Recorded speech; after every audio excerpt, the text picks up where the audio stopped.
Hello, all, and welcome back to another episode of Movies and Us, a weekly gathering place filled with conversations about movies, stories, and connection. My name is Jennifer Hahn. And I'm Sarah Callan. And today we are going to be reviewing the film BlackBerry. Okay, Sarah, do you want to kick us off with an IMDb summary for BlackBerry? Sure. The story of the meteoric rise and catastrophic demise of the world's first smartphone. So dramatic. So dramatic. Catastrophic demise. Yeah, man.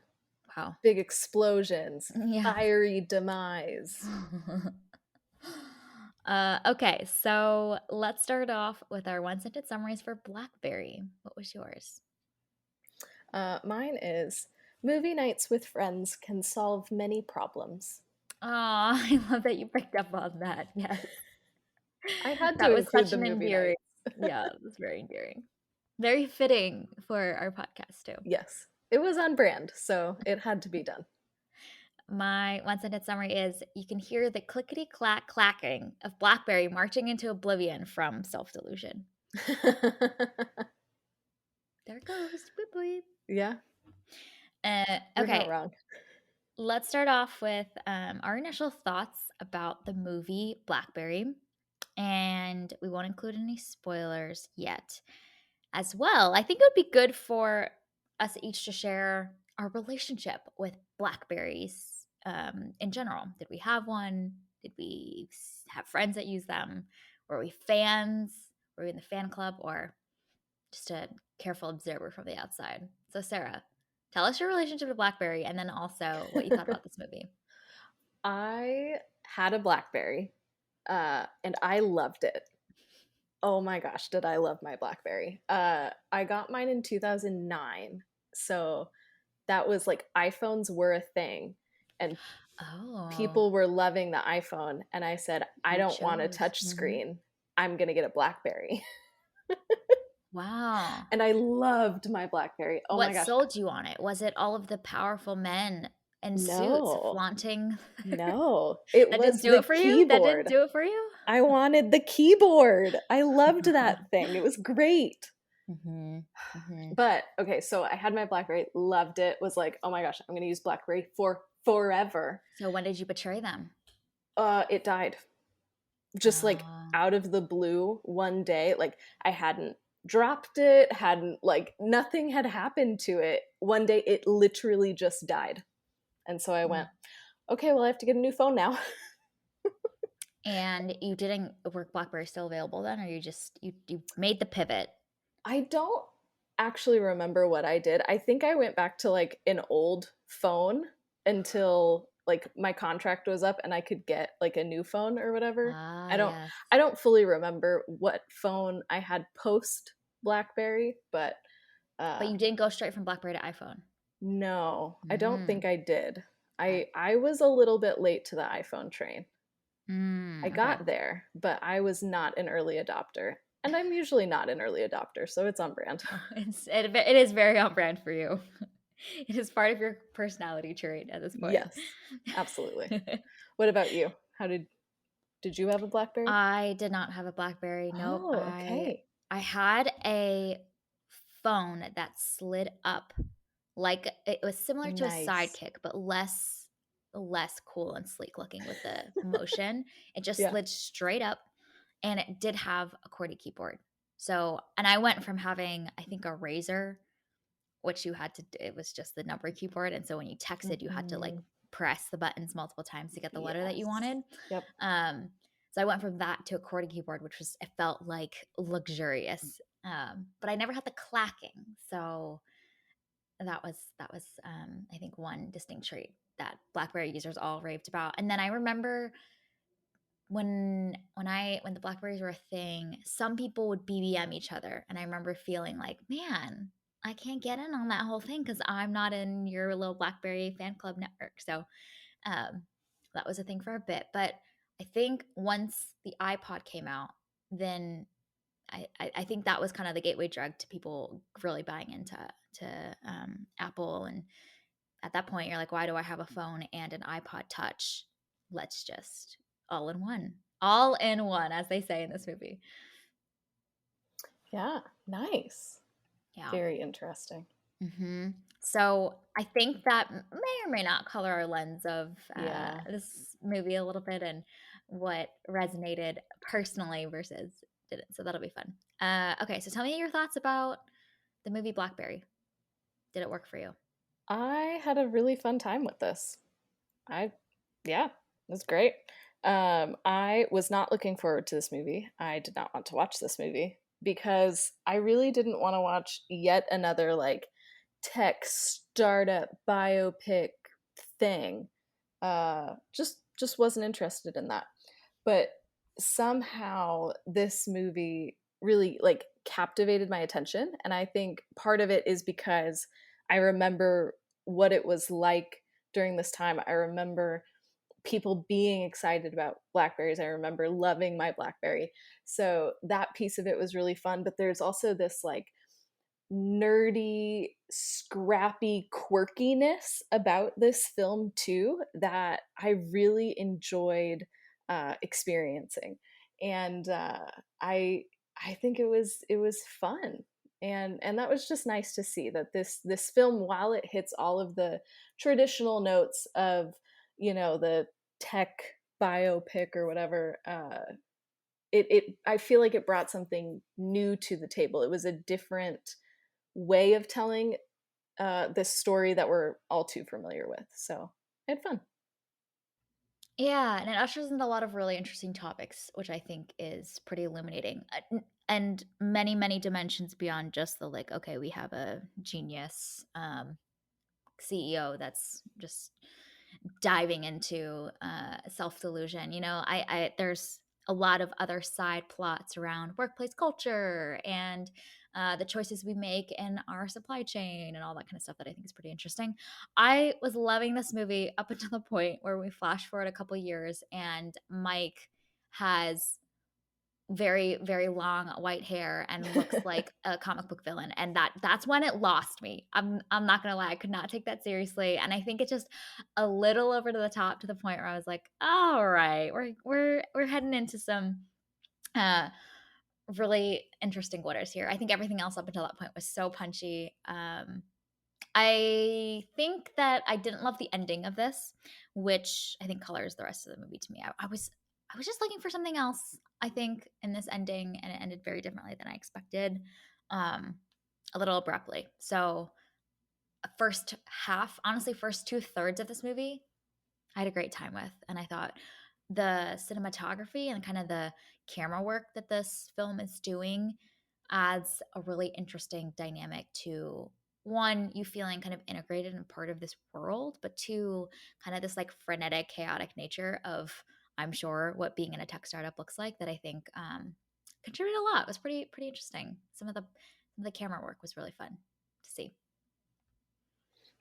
Yeah, no, I completely agree, and I agree that the first, I don't, most of the movie is way stronger than the ending. The ending I didn't super love, but I enjoyed the rest of the movie, so it gets a passing grade for me. You forgave it for its ending. Yeah, I'm intrigued to hear I why did. it didn't work as well for you, and if it's for different or similar reasons. That'll be fascinating. Mm-hmm. One of the other things that I love that this movie does, especially in the first two thirds of it, is it paints a pretty balanced portrait of both of our two main characters. Actually, all three of our main characters. We'll include Doug into that category as well. But um, we see a lot of the incredibly toxic traits and culture that Jim ushers in. But there's this other side of him that's incredibly competent and skillful, and he takes some illegal tactics, but he's got this uh, craft that he's honed that this team needs. And so same thing with Mike and with Doug. There are these sides of them that we see as flaws, but there's kind of a pretty balanced portrait of who they are as people. And I think we have seen films like this that are kind of retellings of real life rise or falls of companies. I think we watched one recently with Air, right? And they're Mm-hmm. just they paint with pretty broad strokes. The characters aren't very interesting. They feel a little bit thin. They feel a little bit like cardboard cutouts because there just isn't depth to them. And I thought that these three characters had some depths. Mike in the third act, I think he just becomes a comic book villain and I can't take him seriously. Like there's just not as much there that's interesting that I think the movie could have explored a little bit more because he's such an interesting person and that descent into where he ends up with in his psyche, I think is pretty fascinating. That the film doesn't go into as much, which I get. There's limited time, but I think it would have been an interesting aspect. Okay, so how about we go into spoilers so that we can unpack We can some of actually these talk about things a little things. bit more? Yeah. Okay, perfect. Yes. So if you haven't seen Blackberry, I think it is still available out in theaters, although I think it's potentially nearing its run of its course for some theaters. I know in my local theater, I think it's near the end. So recommend checking it out before continuing to listen. Okay, let's dive into the ending since we've referenced it many times. Tell me what worked, what didn't work for you with the ending. I think it was, like you said earlier, like really abrupt. Like, obviously, you know that this is where you are heading. But we just went from it.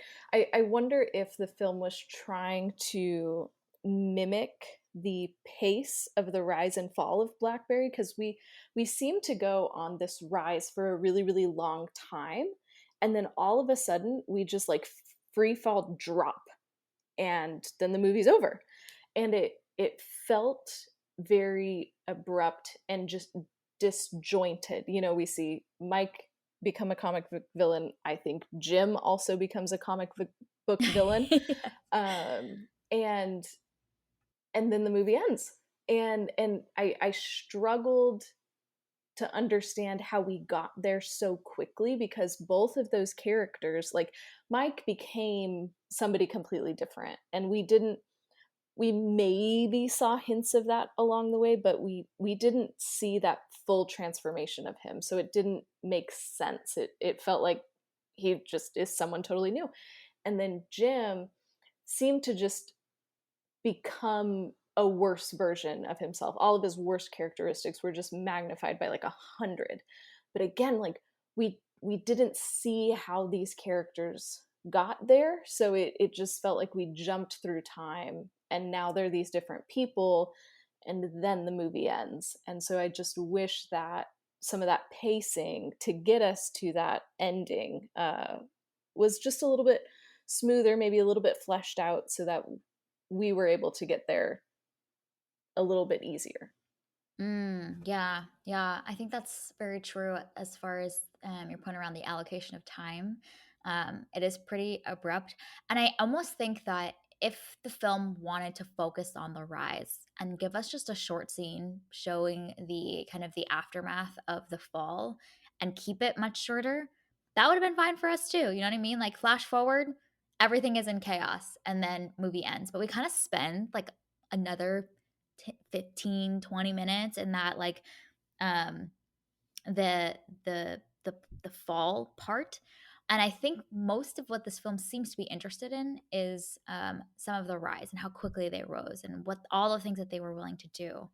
But the other thing that I was thinking about when you were mentioning that is you're right that there are these little clues along the way, but perhaps we needed to spend a little bit more time on those to plant those seeds and set up for that fall section to really work well.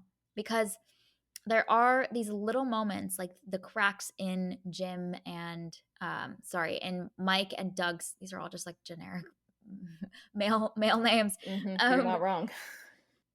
Mike and Doug's relationship and their friendship and kind of the friendship and the business side beginning to clash with each other. We see this complete disconnect between the way that Jim is operating and the way that Mike is operating. Like, had they maybe just emphasized those moments a little bit more, maybe that fall section would also have been a little bit stronger. But it's a good point that both the characters and the company are drastically different in that one cut, that one jump forward in time. Yeah, everything has changed, Mm-hmm. and like you can understand. Yeah, it's gonna change, but I don't know. It was a little much for me. Mhm. Yeah. Yeah. We maybe needed just one more time jump. short even. Yeah, Just a yeah. little interstitial fluid. Yep, just to get us there a little bit easier. Yeah. I need to have seen maybe Mike begin to change his hairstyle Yes. just a Yeah. little bit. You know, he Mhm. went from, like, bowl cut to slicked back villain mode, like the Mhm. mad scientist hair, Yeah. and, like, eyeliner, I think, Yeah, or there were something. He some was interesting choices dolled happening. up. Mhm. So yeah, Yeah. we needed an in between. We needed the awkward teenager stage in Yes. between those. I don't Yes. know what that would look like, but we needed a step to get us there. Mhm. Yeah. Yeah. Very true. Very true. Um, okay, so I think that didn't work quite well. I think that I'm curious your thoughts on the choice for the movie to end on the shot of Mike opening up all of the defective phones. And then the the classic like retelling of true life events of we're going to now put white text on the screen to tell you where everybody ended up, just because apparently you guys are going to be curious about asking these questions around how much money people walked away with. Thoughts on that whole kind of ending sequence? Very, very end.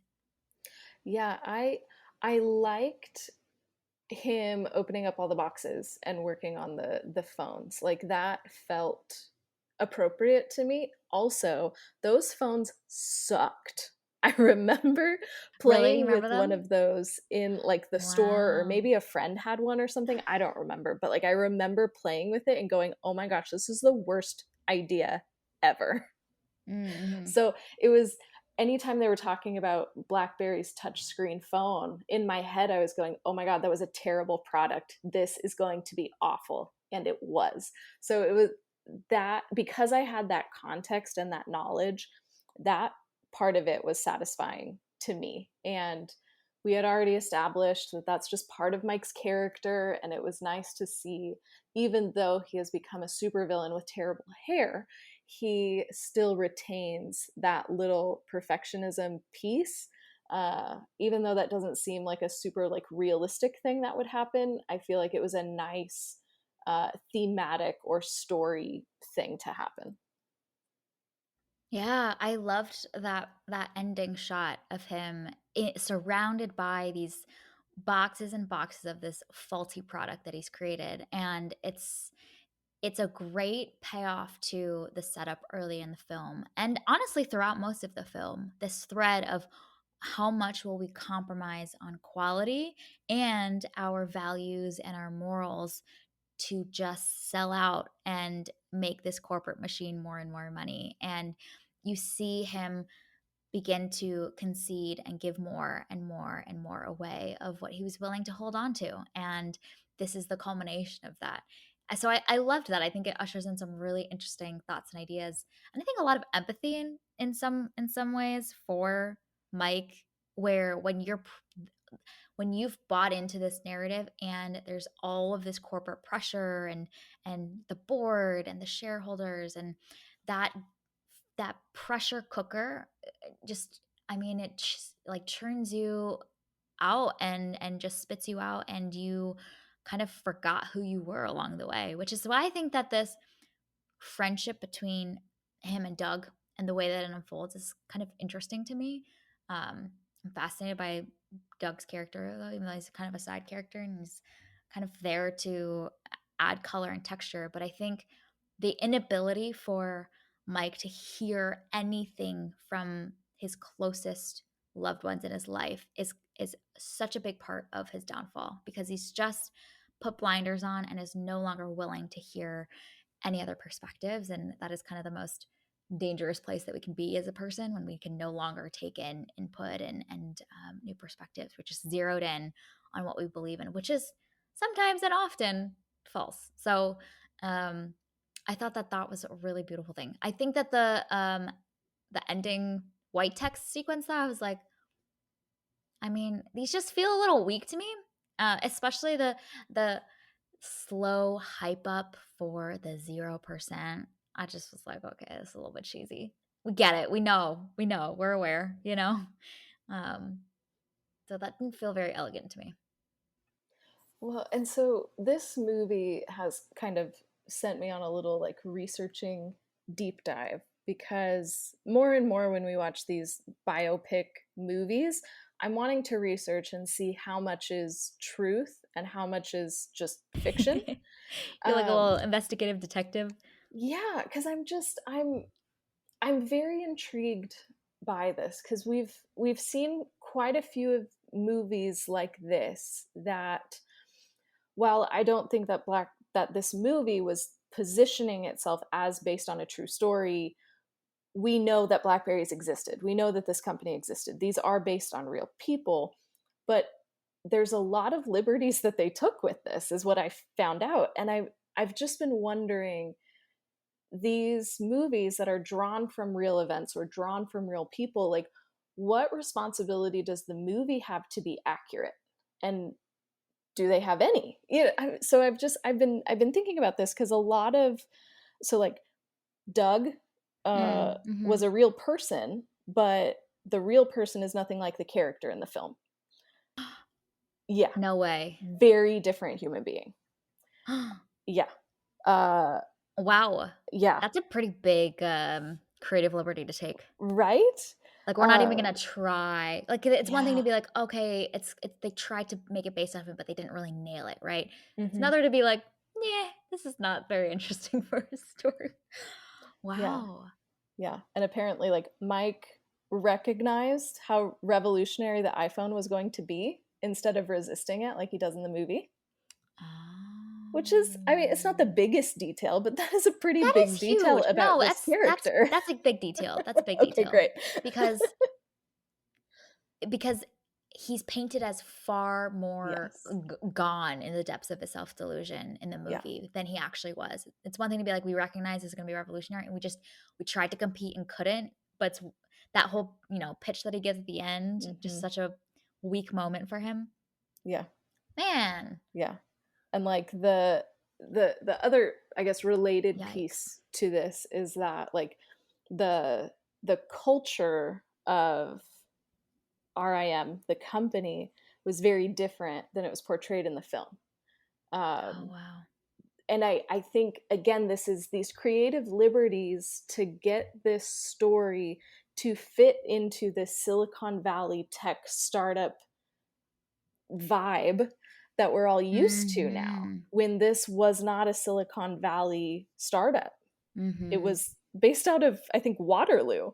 It's not California, it's not the United States.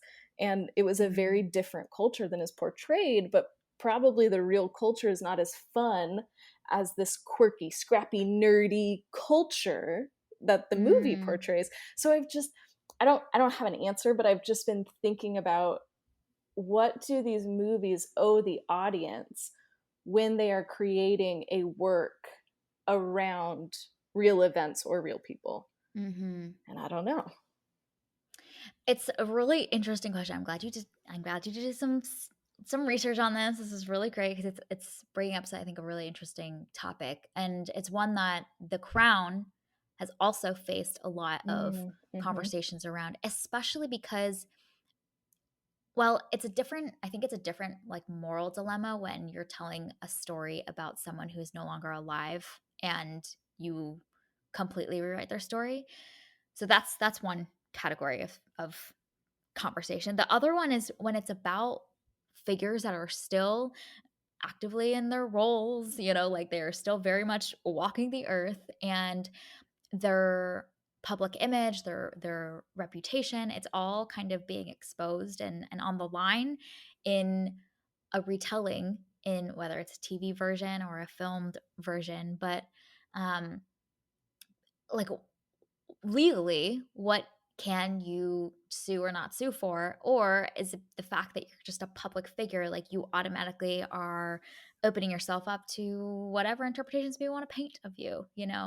But I think you bring up an interesting point, which is that like most people aren't probably going to do this research and will have this version of the story of BlackBerry in their minds, you know?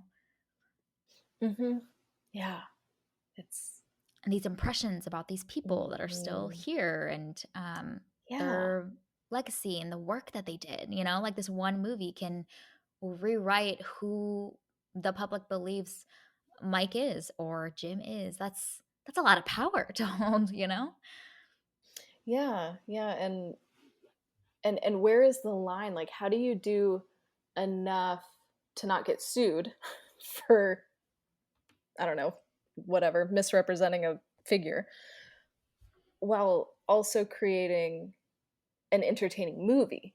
Like, I see how taking real events or real people and dramatizing their life or the rise and fall of a company, like, you have to take creative liberties. You have to mess with the timelines. You have to add in some color, so like one of the ones in BlackBerry is that the phone wasn't named because Mike spilled a blackberry on his shirt and Jim saw it in a pitch meeting. Like, it came from a marketing team because the keys looked like the bumps on a blackberry.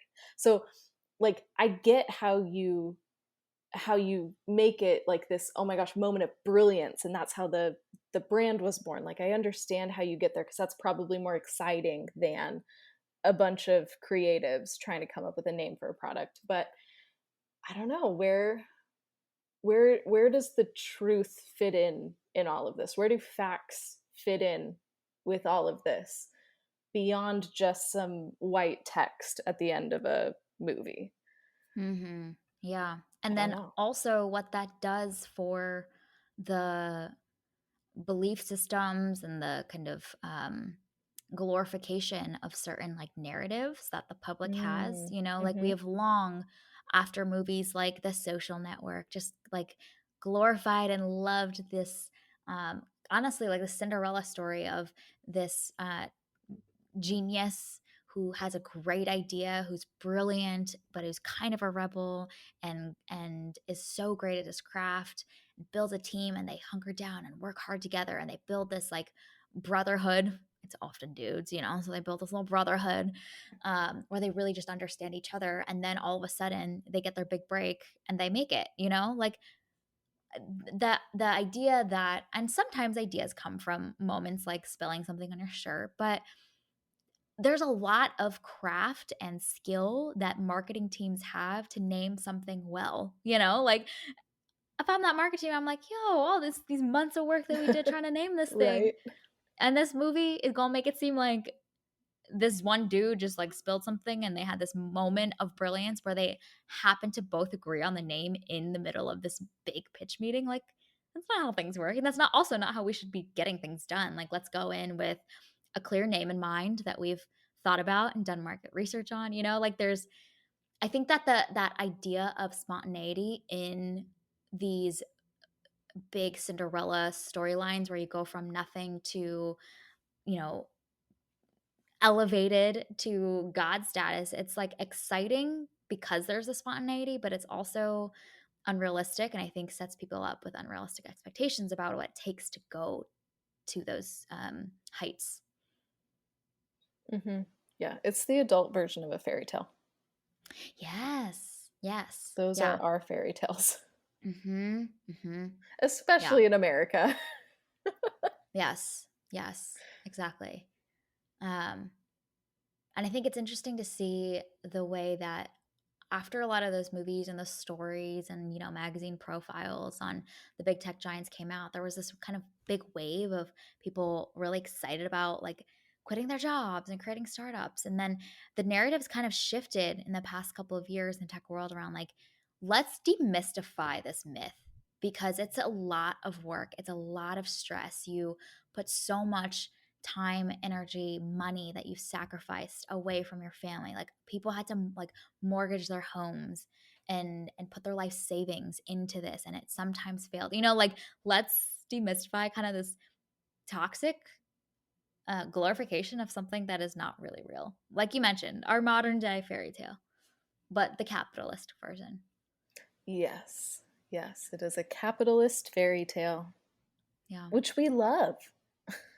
We We do. I absolutely mean, we love it. love it in Star Wars. Rey is that genius. She is the tech titan that has just not been discovered yet by the Yes, Jedi Council, like absolutely. yeah. Yeah.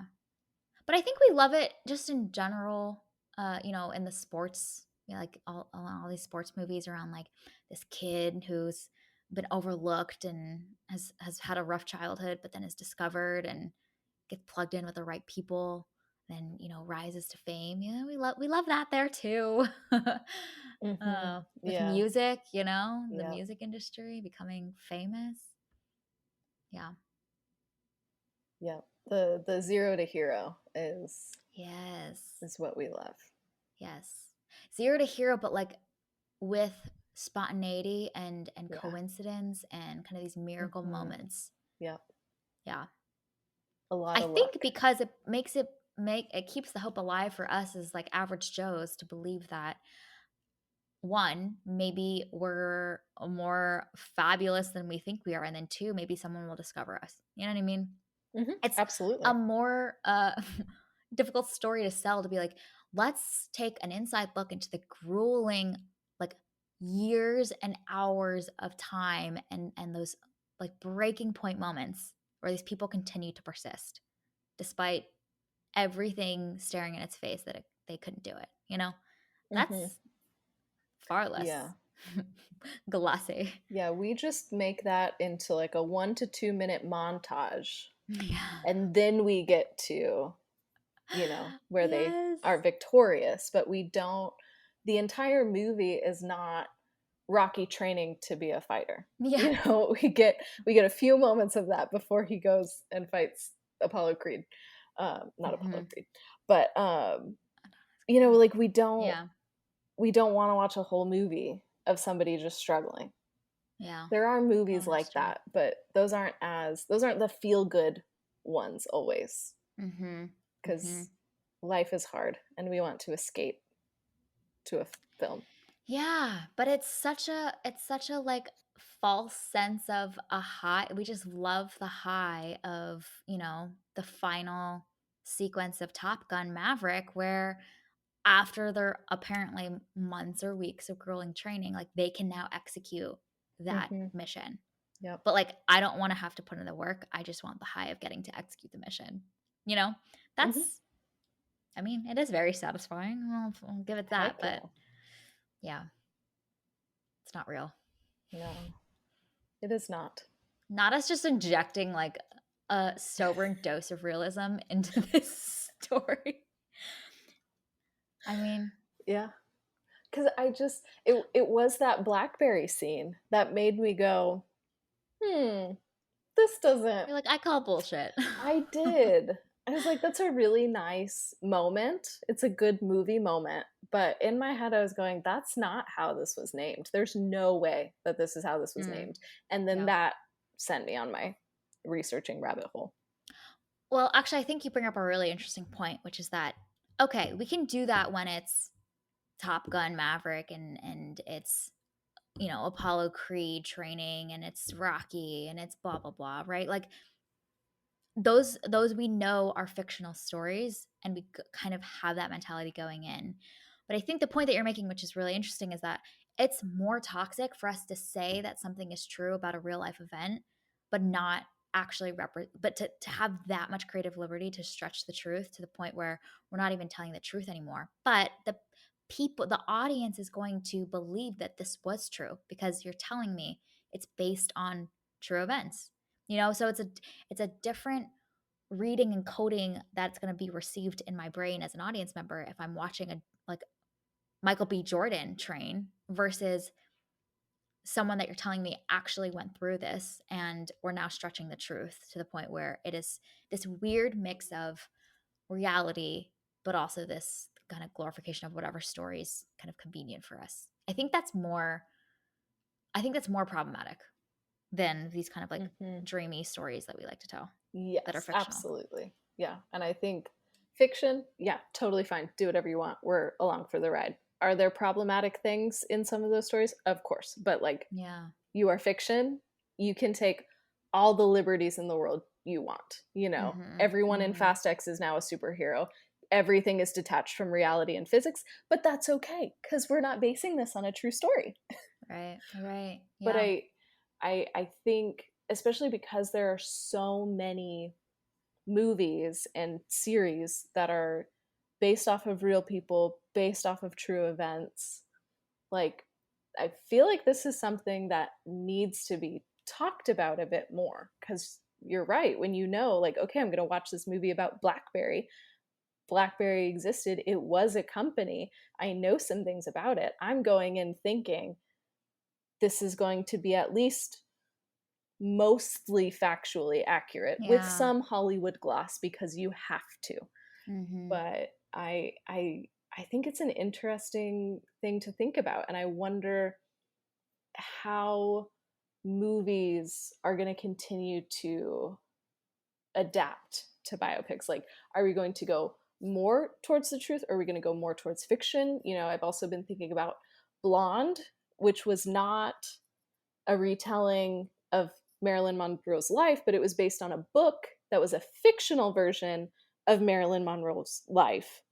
And so I think we're in this really messy space of what is fact and what is fiction, and how much do we include in movies, and Mm. what is Yeah. our responsibility as the audience to then respond to these things. You know, like, do we have to go on a researching trip every time we watch one of these based on true events or based on true people movies?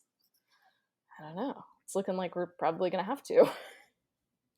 Yeah, but you are the minority. Most people are not gonna I research, you know. know? I know. So then so then I didn't research, for example. I did not look up anything on what was true and what was not true. Yeah. So I would be living the rest of my life, had I not known you and we not had this conversation, thinking that Mike descended truly into self-delusion and completely denied the rise of apples. You know, I would think that Doug as a human being is that characterization and that personality type. You know, like that is my new truth because this movie positioned it that way to me. Um so but I do think it'll be interesting to see if we have um I think it'll be have to be like consumer led, which is interesting. But the way that, you know, in the food industry, there's higher demands for there to be transparency around like what ingredients are actually being included in our products. I wonder if there will be kind of a self-regulation or accountability that begins to be ushered in at some point. Maybe maybe as consumers we just won't care. That's possible too, you know, like we're Mhm. like just tell me a good Yeah. story so I can escape my stressful life, you know? But I wonder if there will be a movement of like responsible filmmaking. Like if we're going to take a real life story, there's certain accountabilities that the creators can be held to a certain standard of at least research or attempts to tell it well. And because there's lots of gray area, we can have all of the legal people figure out the nuances of what's past a certain threshold or not. But this idea of like responsible filmmaking will be maybe interesting to see if we even care enough to Yeah. advocate for it. I think that is a big giant if, Yeah. because I don't think so. I don't think that people care. You know, I wouldn't have cared except I called BS on that BlackBerry scene. That was the only reason why I descended into my research. Mhm. Otherwise, I wouldn't have, because I enjoyed the movie. I had a good time. I had no reason to doubt what I saw on the screen other than that BlackBerry scene. So then perhaps it's not the consumers that will advocate for it, but it's Hmm. perhaps the people that are being portrayed. Like Yes. Prince, I guess King Charles of England being like, "Yo, Yeah. this is just raw. It's just not true. This Yeah. scene that you portrayed of my childhood where I did X, Y, and Z and said X, Y, and Z, like, no." But I know that there is this, at least some legal precedent around when you're a public figure to a certain status. There's you by default concede over rights to some parts of your story and the Hmm. ability for you as a character to be portrayed in like books and movies and TV shows and whatnot. So where's the line between okay, this is defamation versus like no, this is just what you've agreed to by being a famous person. And like art, and Yeah, like yeah. especially here in America, like my First Amendment right and art falling under free speech, and so Mm, there's a lot of there's a lot connected to this, and like BlackBerry, I'm not saying that it's like totally inaccurate, but um, and there's obviously checks and research and lawyerly things and all of that that goes into a movie. So I know that there's some degree of fact checking that happens. I'm just, I'm very curious at where that line is and how mhm. much fiction you are allowed to include in a movie like this. Well, wasn't it The Imitation Game with Benedict Cumberbatch where they just invented a whole character? His Yeah. primary friend, I forget, she was a woman. I don't remember what her name Yeah, was, I but don't she either. just like did not exist as a person in real life. Like they invented a whole Yeah. freaking character.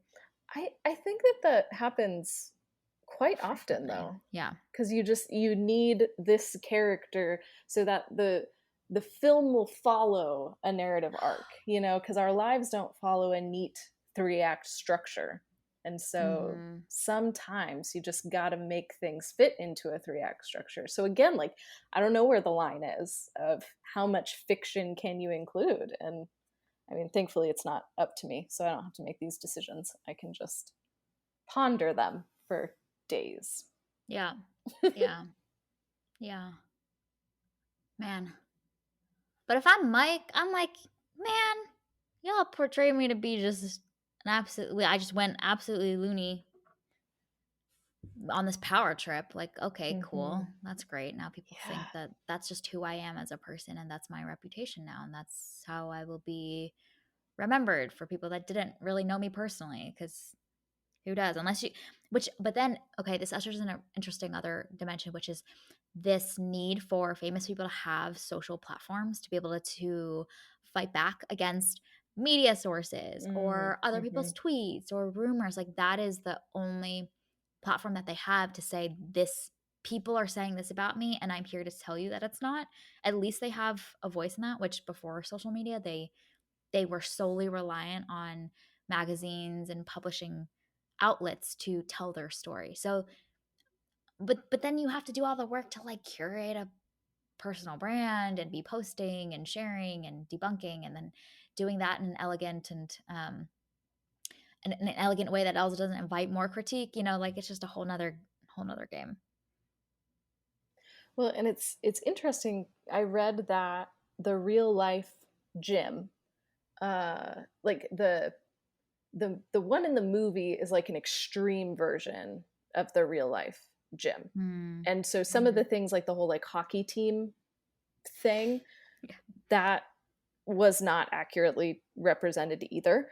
But like the real life Jim, I read, did see the movie, I think, and Oh. he just kind of chalked it up to like, oh, that's just like a caricature, basically. And so he, Mm. He's taking it in good fun. yeah, like it was just like, oh, that's not really me. They just created a character for the movie, So it's even interesting to think about people who are alive and being portrayed in these films. How are they responding to that? Do they have an opportunity to speak into the creative process and maybe help with some of these things? Like I know, actors or filmmakers will sometimes reach out to the real life people and have Yeah. some degree of contact. Um, King Richard, yeah. you know? So Yeah. I don't. You It's know all what we just need? interesting. I think we need the equivalent of like USDA organic labels on films. Like, you know how they always have the I love it. based on true events or Oh, inspired by true yeah. events? Like, I think we need for the Hmm. viewers, if it says based on true events, then I can assume a Mm, 90% level of yeah. authenticity to reality. If it says inspired by true events, Mm-hmm. I'm assuming a 2% level of authenticity and that you are telling me a great story, like, but at least Yeah. there are these tiers and thresholds, the same way we have in the food system. That's what I would Hmm. like. I As a like it. consumer, I would like that, Oh, yes. So in addition to uh like rating and genres and all of these different things that we have for movies, now we need a truthfulness tier. Yes, we Honestly, need I a would love that. whole team of inspector and Yes. investigator, Amazing. truth checking, Yes. led by Sarah Callan herself. Fantastic. Mhm. If it meets a certain threshold, you get to say based on true events. If Great. not, then I'm sorry, but Yeah. maybe there's other tiers. Yeah, yeah, we can add others if we need to, but right now it's pass fail. So, Yes. like Right now, it's like you can show up to school. If not, that's okay. We'll also give you an A. That's fine. Like exactly. no one's checking anything. Yeah, it's fine. Here's It's your fine. We're all diploma. fine. Goodbye. Yeah. Okay, so I think we have begun a new movement called responsible filmmaking. Fantastic. I'm We have glad one for that we AI called responsible AI. I think we can apply Oh, this to many places. perfect. I love it. Responsible farming. Yeah, man. Let's just be responsible in all areas. Yes. Yeah. Yes, please. Yep. Responsible all the things. Yeah. Um, okay, other things that we want to talk about with BlackBerry. That is a great question. There's a lot of other directions, I Yeah, where would guess. you like to go? Because I hijacked our whole episode by talking about No, but this was a the really good reality. topic because we've had a lot of these as of late. I Yeah. I mean, just a few weeks ago we had Air, Mhm. which Yep. again, now I'm like, I don't know how many of I that's did they know. really make it in 24 hours? Or Yeah. less than See, 24 hours? In I 12 didn't hours? I didn't deep dive on Air because I Mm, was totally focused on other things. I was focused on Viola Davis because she is the hero of that film and the movie should have been about her. So I did not have space in my brain to research. yeah, yeah. Hmm. No, they didn't surpass the bullshit threshold in your book. They did This not. movie did, and you were like, That BlackBerry man. yes, I've gotten now a little bit of an alert, and I'm gonna go investigate. Yes, had to. Um, okay, can we talk about the cinematography? Because I just thought it was pretty Yes. unique. Yeah. And pretty unconventional. I think it helps make this film feel a lot less like a glossy Hollywood retelling because it feels in the same way that our main characters are incredibly scrappy. The like shaky cam, handheld effect of the cinematography, I think, helped you feel like you were just almost, especially in those early first 20 minutes of the movie, feeling like you're watching a home video of these people creating a company together and their day to day and capturing the little facial expressions and dynamics and all of that kind of stuff. It had some really interesting camera angles specifically as well. Like there's distinctly, I think, in the opening scene where Jim is called into his boss's office and we are almost like peering in from behind a plant with our camera, like zeroed in onto their two faces going back and forth between them. And we really never get a full shot of that office, and it's not filmed like a shot over shot. It's almost like someone is creeping in with their little camera to spy on this conversation. And I thought that was a really interesting effect and creative choice that this film decided to employ. Did it work for you? Mhm. Yeah, no, it Hmm. reminded me of The Office, which is just fun because Ah, that yeah. is how The Office is shot. Um, It reminded me of Succession, and I was like, I don't know if we're just oh, consuming too much Succession interesting. these past few weeks, or, um, but I mean, it's like that documentary style Mhm. punch-ins, the right, Yeah. a specific moment in time. Yeah, Yeah, close-ups. the other piece that I thought worked really well with the cinematography was the soundtrack and just Oh yeah. really helping you not only be transported back into that time, but helping you get into the mind of specifically these nerds as they're working. That's true. And I think Yeah. it was a good mix with some of that frenetic camera work to really help create this environment that we were in. Yes, yes, that feeling of immersion, like you are one of the dudes clacking away at your computer, and it helped you feel the energy of the room. in a way that Mhm. I think a lot of other, classic Hollywood retellings of this type of story, you are an observer of the story unfolding in front of you. And it's shot with very traditional um, camera angles and whatnot. But yeah, the music is a really interesting point around it being a time traveling device. I think we talked about this with Licorice Pizza when that came out, but the way that I think Once Upon a Time in Hollywood too, but the way that those movies use soundtracks to help transport you to a time and place and a kind of energy and a psyche of that era um, worked really well. Yeah, I didn't think about that. And I'm very curious what that time was like in Canada rather than the Mm, US. hmm. Like, again, I feel like this film is following the very like American version of this, and I just wonder if culturally it was a little bit different in Canada than it was here during that time. Like, Um, were they even listening to the same songs, or is right? that just our like projection onto Yeah. these people? I don't know, cuz I know that like we export a lot of culture We around the do, world. So yeah. it is conceivable that what was popular here in the US was also popular in Canada, but I know that they have their own separate culture too. So that's also just interesting to think about when we maybe Americanize things when they're in a different country like Canada. Well, they made Doug just like an entirely different personality, so I wouldn't put it past them at this point. Who knows? I That was not part of my research. Was the cultural differences between Canada and the United States in the early aughts. You would be full-time job to investigate the intricacies of BlackBerry the film and an expose on its lack of truth telling. Yeah, no, that's too much. It was Yeah, it was a fun enough movie. Don't need to yeah, go any deeper. Had a yeah, good time. Would yeah. recommend.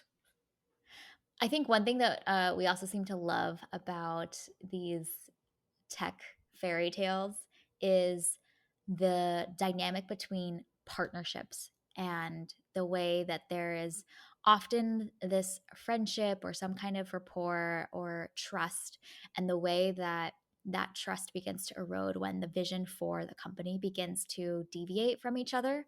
And there's often, I mean, I think this trope is pretty tried and true. If there's one that is kind of bending to the times or whatever's convenient for them to thrive or succeed or to fit in, and then we see this other character who has stayed true to themselves and is often this like counterculture or the minority group, and their willingness to hold on to their values. And really, had Doug and Mike kind of rubbed off on each other, they would have balanced each other out really well. Because I think that Doug's commitment to keeping that workplace culture and the fun and the camaraderie is key to any successful company, especially one that is mission driven and probably requires grueling hours, and it sparks creativity and inspiration and new ideas. Like when you strip all of that away and you hire this 300-pound big scary dude, it stifles a lot of that. And in the same way, I think Mike's willingness to bring in and kind of be open-minded to bringing in someone who's can fill in these skill sets that they don't have, that Doug's just kind of completely unwilling to welcome that in, at least in this movie. We don't know about real Doug because we don't know anything about real Doug apparently, but at least in this movie portrayal, like they they could have balanced each other out really well with their complementing skill sets, but in fact they become so extreme in both of their um, personalities and perspectives that they kind of push each other away. And so I think that push and pull and that tension is pretty often portrayed, not just in the text fairy tales, but anytime we see kind of these two friends that are entering into a new world, one bends and one doesn't, and they kind of begin to drift apart from each other. Mhm. Yeah, yeah, that's super interesting. Yeah, cuz you see these two and they complement each other so well, and yet it doesn't seem to work in the end. And Hmm. and we love that source of tension And sometimes, you know, it ends in tragedy where the pair separates, but sometimes it ultimately ends in triumph when they go different ways, but then they reconcile in the end. Mm-hmm. But we love that whole opposite attracts pairing and seeing their Yes. opposite skill sets together working on each other, because that creates such tension between them. So you have tension outside of the pair and then you have tension within the pair, and it just Mm-hmm. makes it for a more exciting whatever you're watching. Mm-hmm. Yep. Yep. And then it says a lot about them both as characters based on whether they choose to be open and accept and receive the other, or they kind of push each other to be even more extreme versions of themselves. Mm-hmm. One of two paths. The healthier Yes. versions of them would have been like, ah, yes, Doug, that is a great point. Thank you for bringing it up for me. Let us reassess and talk about it together for what we can do. No, instead he's like, you're dumb. You don't do anything. You're useless. All you do is just have fun and goodbye. You're gone from the company. You know what I mean? Like two extremes. And um, it's illuminating that they both aren't willing to see the other side, just in their Mm-hmm. own little worlds. Yeah. And we don't like watching movies and shows about people who are healthy, No, because it's not we as really don't. fun. That No, wouldn't have yeah, been as fun for Mike to go, you know what, Doug, you have you're some good right. ideas. Let's brainstorm how we can implement this together and work together and play to our strengths here so that we can have a collaborative and healthy work environment. No, No, that's not interesting. We nope. want him to say, you're done. I get to do what I want. Look at my supervillain hair. Like, Yes. that's way more fun. Go get yourself some gel and get that sweatband out of your hair, dude. Absolutely. Yes. Did you Let me not offer see? you some help. We went through our supervillain transformations. You saw what Jim looks like now. He's full on supervillain, like me. You're still Joe Schmo Doug. This will Right. not work. Yeah. If we see that healthy moment, it's got to be at like the very end Yes. where they've been through Yes. hell and back and they finally realize that they need each other. Mm-hmm. Yeah, Yeah. we But this movie's not see. interested in doing that. This movie is a No.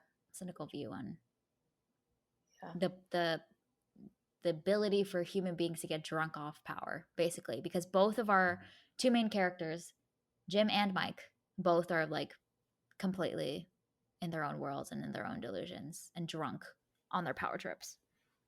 Which I love that these two so different characters have the same downfall. I think that's Mm, brilliant. They could not be more different from each other. And yet, in the end, the reason why they fall is the exact same reason.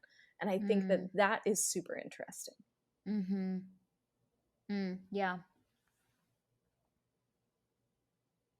Okay. Well, this was a really interesting discussion. Yeah. Good job to BlackBerry Yeah. for Well inspiring done. and for your investigative research. Thank you for being the way that you are, Sarah. Happy I to love it. contribute. It's wonderful. Any other last thoughts about BlackBerry before we wrap? uh, the other just very quick thing that I Mm-hmm. have been thinking about is I think that there's something magical that can happen when you cast a comedic actor in a dramatic role. Um, and I think so. I loved how Jim was portrayed in this. I think Glenn Howerton did a great job. His hair was also awful, Yes. terrible. Um, but I primarily know him from It's Always Sunny in Philadelphia, and that movie is Oh. or that show is ridiculous, often hilarious, wildly inappropriate, great. Uh-huh. And so then to see him as this like business shark, serious dude was, I think, really fun because even when he was being super serious, he Yes. still has this comedic timing Timing. Yes. about him that still made him likable, even though he was the worst. And so I love it when comedic actors are cast in dramatic roles, the right dramatic roles, and it has to be the right actor. But I think when those two things line up, something magical happens. And I think we saw Mm, that in Blackberry. that's a really great point. Yeah. I couldn't put my finger on why I was like, I'm supposed to hate Jim as a character. But why is he incredibly endearing? And just like a dynamic personality that you just want to follow. No matter Hmm. like what he's doing, Yeah. you're just like, this this is an explosive character, and I'm so intrigued what he's gonna do next. Um, but also this the like screen presence too. Like he can command a room, and this easily could have, I think, fallen into melodrama. But I think you bring up a good point that he's having a great time playing this role, and you can tell, you can feel it. Hmm. Oh, absolutely. Yeah. It was a blast. Oh, so good. All right. Well, this was our review and discussion of BlackBerry. You can find it available out in theaters. Thank you for listening to this week's episode of Movies and Us. Our name sums it up. We're all about movies and the powerful ways we can connect with each other and the world around us. This podcast is about all of us and our shared stories. Everyone is welcome here, and we're so glad you hung out with us today. You can subscribe to this podcast on Spotify, Apple Podcasts, Google Podcasts, or wherever you tune into your favorite shows. Drop us a review letting us know your thoughts about BlackBerry. You can connect with us on Instagram and Twitter at MoviesAndUsPod, or email us at moviesandUsPod@gmail.com. We will be back next week to discuss the film Spider-Man Across the Spider-Verse. We hope you have an amazing week, and we'll see you very soon.